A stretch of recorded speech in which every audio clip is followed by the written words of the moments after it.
We're less than a week out from the Boston Marathon, and the excitement is building. And nerves. And nerves. Joining us now in studio, you recognize him, President and CEO of the Hoyt Foundation, Russ Hoyt. Thank you for being here. Absolutely. I always say the Hoyt family is kind of woven into the fabric of Marathon Monday. What does it mean for you personally? It's just amazing to see how the city of Boston, all the runners, the world has just taken on the awe of having what Dad and Rick meant to Boston become part of the running community and the fabric, as you said. They both were such an inspiration for everyone every year. I know we would all wait for them to pass by. What does it mean to you to be able to continue this legacy and continue to inspire people every year at the marathon? It truly has given meaning to my life.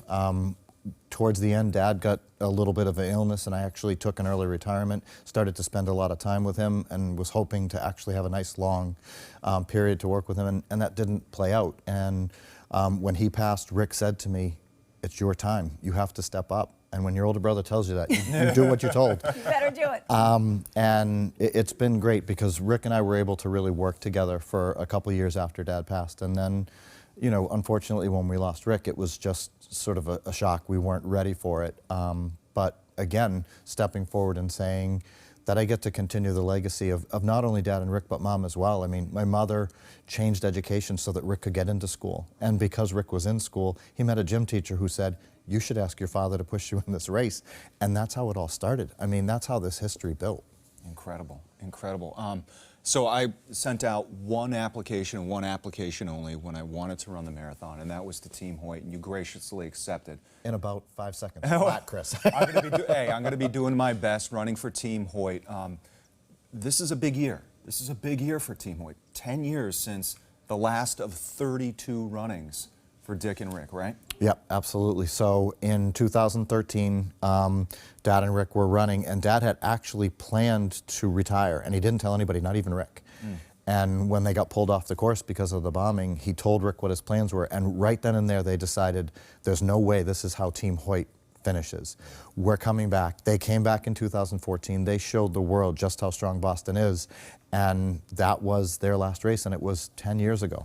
So what do you have planned for this race? Obviously things are a little different this year, but how do we keep the momentum going, and what do you have planned? So a few things. We try and find some really good runners to come and join us. But we actually, we have an honorary bib, and this year there's something really cool that's going to happen. That honorary bib allows us to put a duo into the race. And this year we wanted to find a duo that did something that Rick would always say.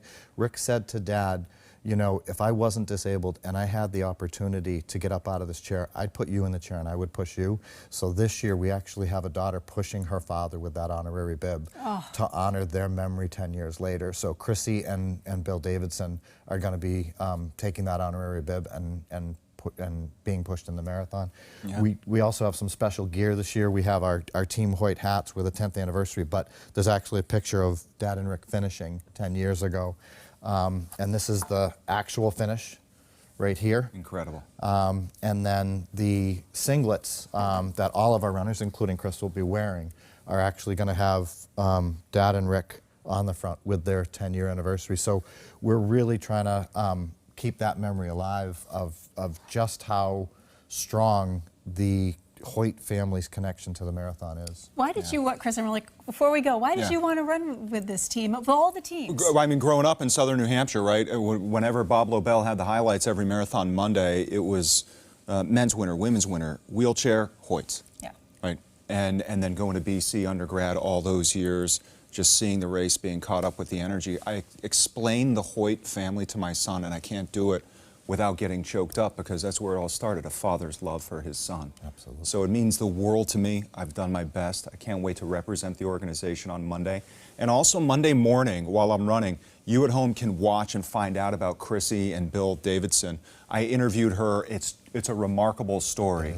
And they're so proud to be representing the Hoyt Foundation as well. I don't think there's anyone more synonymous with the marathon than your family. It's just what you guys have done. And another cool thing that's happening this year, my son Troy is actually running his 4th Boston, and the BAA has graciously selected him to be the starter for the duo hand cycle division, so that he can do that in Rick's honor this year. So great. Incredible. Good luck. Incredible. Don't let him down. Don't let him down. Well, Russ, thank you so much for joining us today. It means the world. Pleasure. Yeah, quick break. We'll be right back.